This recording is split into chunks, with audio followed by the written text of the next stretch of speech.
On the news tonight, protecting and preserving the earth echoes across the planet on World Environment Day. Towards security upgrade, Lagos State Governor meets with Police Command. Agency officials nab Chinese businessmen who import substandard products. Good evening and thanks for joining us on 88 News at 7. I am Elizabeth Omori. Today is World Environment Day. Nigerians and governments at all levels have been charged to take issues concerning environmental protection and sustainability seriously.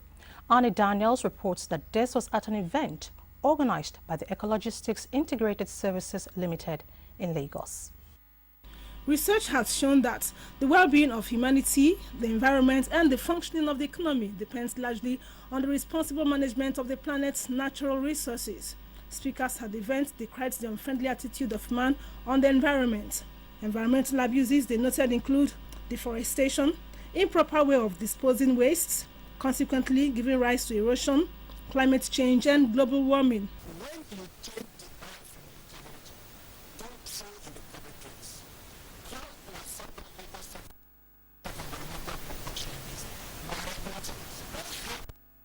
Have a plant where we recycle all these things. So it's not that you just throw in this lagoon or in the public place. When it's thrown in the public place, it will wash to some of these lagoons and it will affect the aquatic lives inside our lagoon. What we are preaching today is for us to step up what we give in the relationship. We haven't been given enough in the relationship. The speakers advised that tree planting should be taken seriously among other options. Creating a space for environment in a structure like this is akin to creating a space for environment in your life. So you encourage the architects, you encourage the planners that when you are designing, even in urban centers, create space where you can plant trees, where you can plant flowers, and then we'll achieve it. I can assure you that if the environment is not sustainable, you and I, we can never survive. The earth, you and I are products of the earth. Earth is not our product. If we abuse it and we abuse back, we'll go. The earth remains. Ecologistics Integrated Services Limited is a... The well-being of humanity, environment and the functioning of the economy ultimately depends on responsible management of the planet's natural resources. This was emphasized by speakers at an event organized by the Nigerian Environmental Society, Lagos Island Chapter, to mark World Environment Day. Joyken Abakwe has details. Research, according to environmental experts, have shown that people are consuming far more natural resources than the planet can sustainably provide. This and the high population growth, as well as economic development, they say, have resulted in near depletion of the Earth's ecosystem. There's the impression we have that, oh, the Earth cleanses itself, the Earth renews itself, so whatever damage you cause, it will be rectified. But there's a tipping point in nature beyond which you cannot go back to the green state. One thing that we're all aware of, our wildlife, they are virtually gone. Our forests. This event is therefore to raise awareness on the need to live within planetary boundaries and strive to protect the earth to ensure a healthy future. There's so much waste on the coast. You don't see that in any other place. Government must ensure that we do good environmental practices. Ecosystem services are important for Nigerians, for humans in general, without which we would not get some of the benefits of the ecosystem. The 2015 World Environment Day celebration by the Nigeria Environment Society also featured essay presentations by school students and the planting of trees to ensure a green Nigeria. Very important that we, preserve the earth, we preserve nature. Like what we're doing now, the tree planting, other than the beautification of the fact that it actually beautifies the environment, it also aids in oxygen.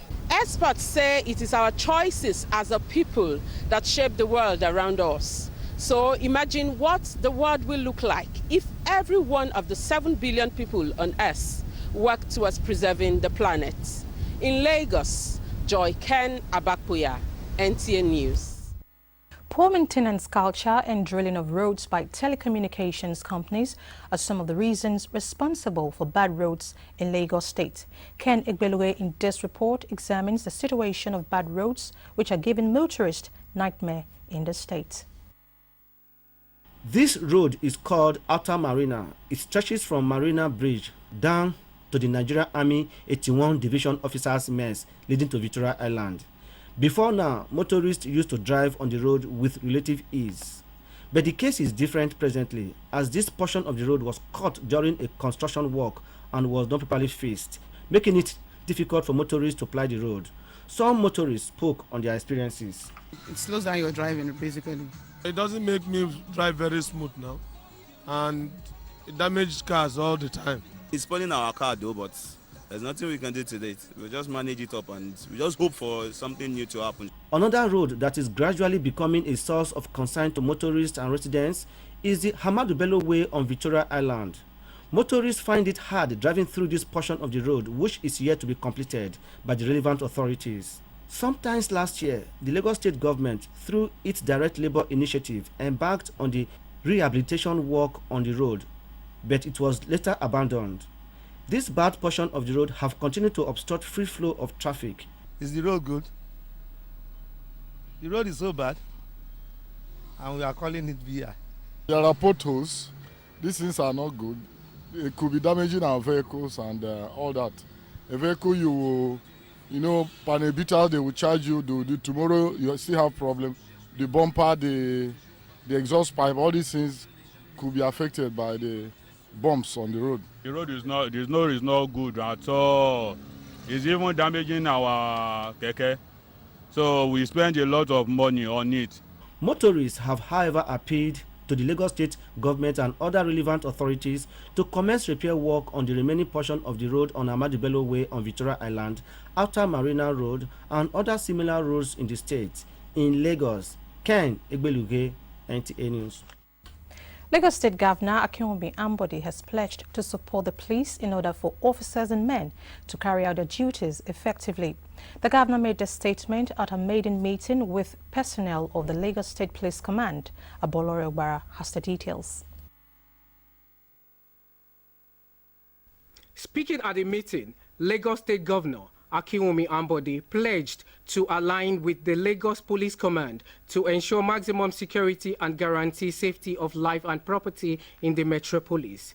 Governor Ambode also commended the efforts of the police in the conduct of the 2015 elections. What I'm calling for is beyond police on ground. We can actually do policing from the air and then even on our waterways and even intelligence gathering itself, all combined together to keep our streets safe. And that's what we are calling for here now. It's a new approach.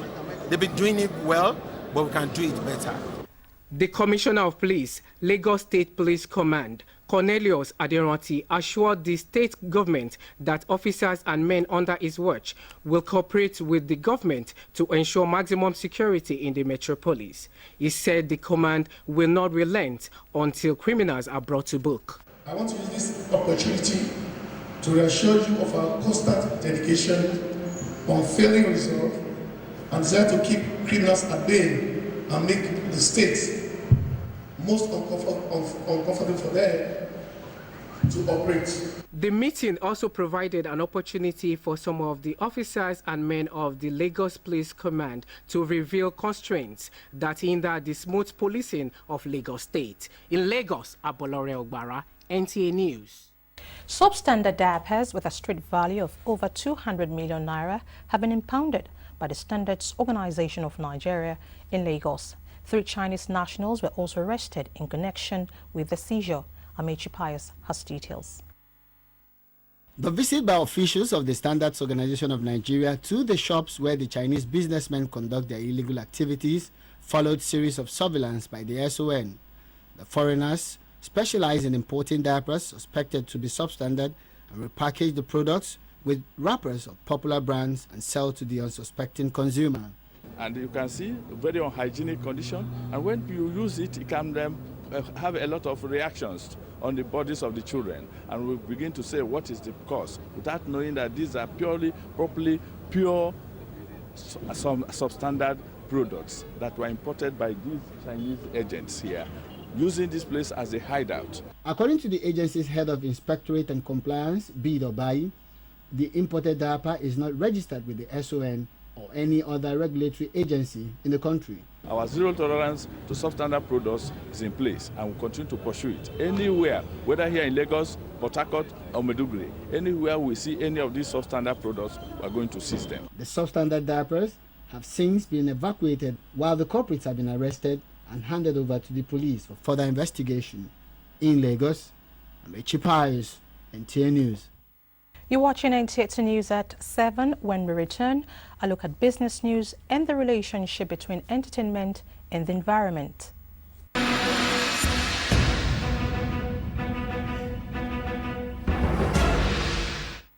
Welcome back. And now to business news.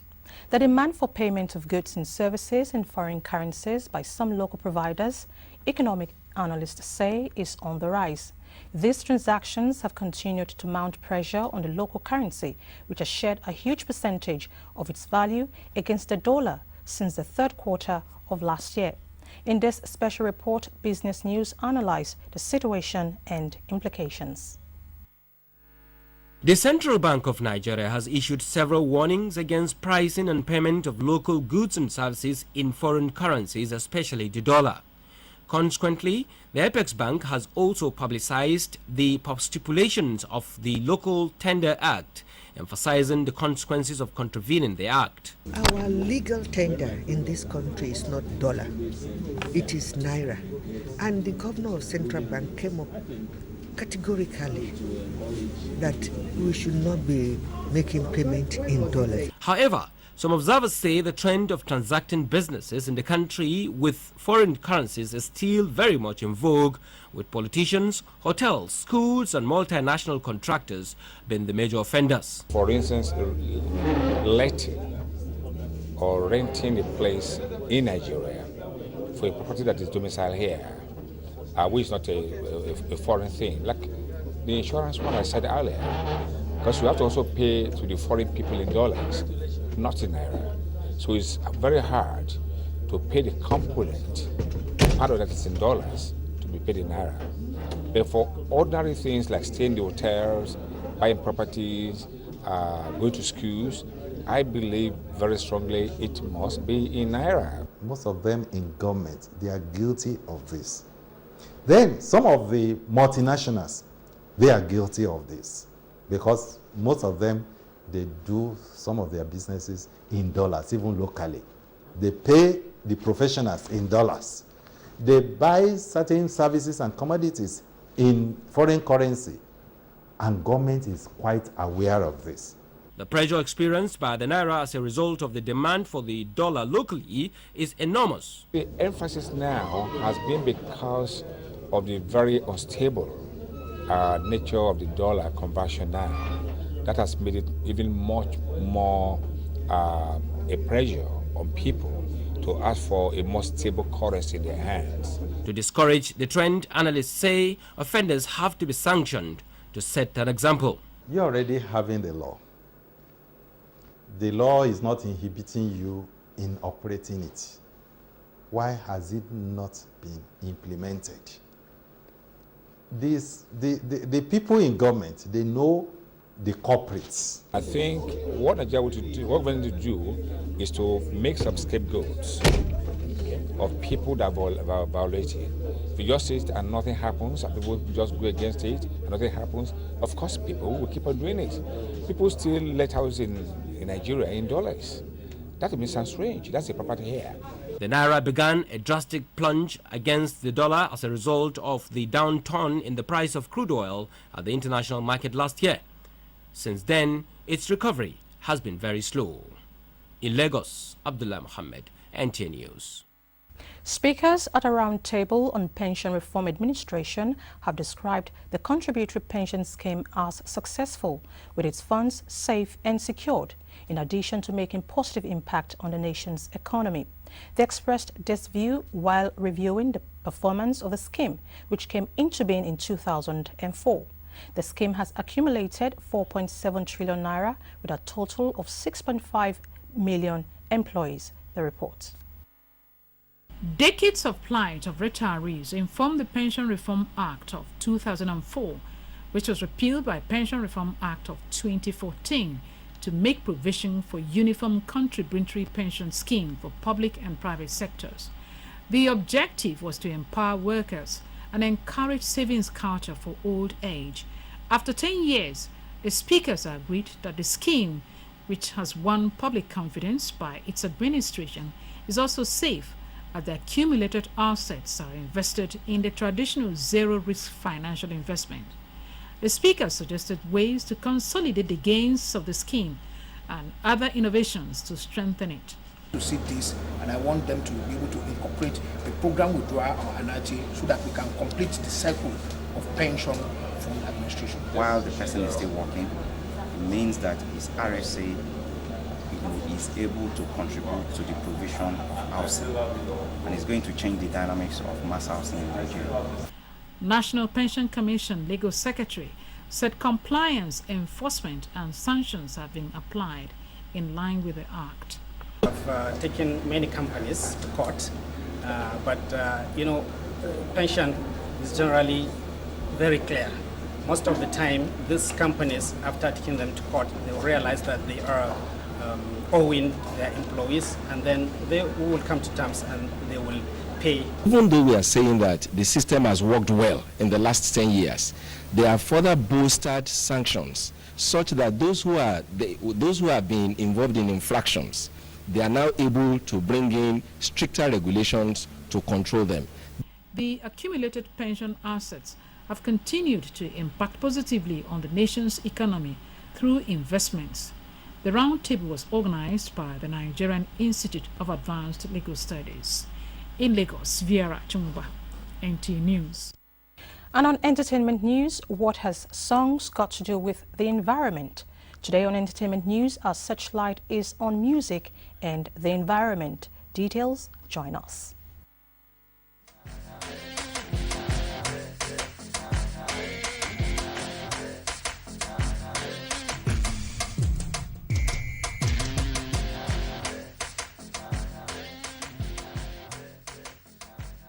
Thanks for joining us on Entertainment News. Creative artists make a significant contribution to the sustainability of the creative economy through their songs and literary works. Music and the environment provides a foundation for musicians to develop new paths for environmentally responsible endeavors. Music is one of the most powerful mediums to communicate environmental messages to billions of people worldwide, irrespective of race, religion, income, gender, or age. An example is the UN Music and Environmental Initiative, aimed at leveraging on the power of music to address some of the pressing environmental problems. Songs like Send Down the Rain by the Rainmaker Majek Fashek, Water by late Fela Anikulapo Kuti, Earth Song by late Michael Jackson, Dragonfly by Ziggy Marley, Colby and Awu Green, Go Green, SOS by will.i.am, Globe All Warming by Niraya, just to mention a few, are songs produced to create awareness on the need to protect our environment. Protection of the environment is also promoted through children rhymes in schools. As Nigeria joins a counterpart the world over to celebrate the World Environment Day, it is crucial for mankind to be environmental friendly at work or play. And that's it on Entertainment News. And now to sports. The current corruption allegations against the president of the World Football Governing Body, Sepp Blatter, that led to his resignation after being re-elected is still generating reactions from sports administrators and lovers of the round leather game. Adiola Omokivi has more. On Tuesday, Joseph Sepp Blatter felt now is the time to step down as head of FIFA, barely 5 days after his re-election for a 5th term in charge of the World Football Governing Body. The next ordinary Congress of FIFA is going to be held on May the 13th in Mexico. I'd like to ask the organising the Executive Committee to organise an extraordinary Congress as rapidly as possible to elect my successor. What can be deduced to be the reason behind his decision after failing to heed such calls over the years? I'm totally surprised by Sepp Blatter's decision. I do not know any background at this stage, but this was absolutely the right decision. Is to give opportunities for all of us who have been followers of football to see clearly that Blatter has done so much for football, and indeed there is still much more to be done. To be a reason for that, and I hope that that will open at least the discussion about a real reform of the structure of the governing bodies within the world. Shown the way. Incoming government will also be wary of corruption. Yeah, that is just one of the strong points. A lot of misnomers have been overlooked by FIFA, particularly in Nigeria. By FIFA regulation, by FIFA statutes, Nigeria does not today have a single football club. And this has been ignored by FIFA for a long time. Blatter used Africa. Blatter used CONCACAF. Blatter used Asia to solidify his position. The legacy Sepp Blatter would leave for the world is that after having served the game for 41 years, he doesn't want to go out the way it appears he's going to go out. He still has 6, 7, 8 more months before he finally departs. David Gill is to remain FIFA vice president following Blatter's decision to resign. Meanwhile, Blatter's opponent at the election, Prince Ali of Jordan, and David Ginola are to stand for the presidency when new election holds, as well as former Brazil striker Zico. And still talking sports, Nigeria's Super Falcons in high spirit ahead of the 2015 FIFA Women World Cup in Canada, as Barcelona and Juventus get set for the UEFA Champions League final in Berlin on Saturday. These and more with Ayodeji Makinde on Sports Updates.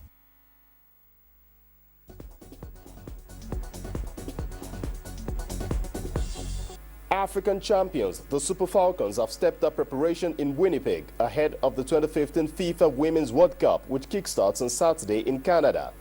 The players arrived to a reception by FIFA officials and the Nigerian community as they bid to hit the ground running with a win against Sweden in their first match on June the 8th. Meanwhile, the Black Satellites of Ghana became the first African country to qualify for the round of 16 of the New Zealand World Youth Championship after a lone goal victory over Panama on Friday. Emmanuel Boateng scored in the 82nd minute as Ghana finished top of Group B ahead of Austria and Argentina. Could be fatal to their hopes. Can they finish here, Ghana? Here's the chance, and there's the goal. That's the goal that's going to send Panama home, almost certainly. Barcelona and Juventus will battle for glory at the Olympic Stadium in Germany in the UEFA Champions League final on Saturday. Both teams are on the verge of ending a remarkable season with a treble. Barcelona are targeting a 4th title in a decade, which has seen Lionel Messi emerge joint highest goal scorer on 77 goals with Cristiano Ronaldo, while Juventus are seeking to win the title for the first time in 2 decades. The match will be broadcast live on the NTA Sports channel. Away from football, top seed Serena Williams will take on Lucy Safarova in the women's final of the French Open on Saturday. The 33-year-old American struggled to reach the final after a 4-6, 6-3, 6-love defeat of Temia Basinski in the semi-final. Safarova knocked out Anna Ivanovic to become the first woman from the Czech Republic in 34 years to reach the final. With sports updates, Ayodeji Makinde, NTA News. To end the news, a recap. Protecting the planet from environmental degradation topped the agenda of many countries of the world, including Nigeria today, which is World Environment Day. Here in Lagos, stakeholders emphasized the need for all hands to be on deck to promote strategies that can replenish the environment for the benefit of future generations. And the Lagos State Governor, Akinwumi Ambode, has met with the authority of the Lagos State Police Command. He pledged to support the command, while the command in turn assured of maximum security of lives and property. And that ends NTA2 News at 7. Many thanks for watching. My name is Elizabeth Omori. Good evening.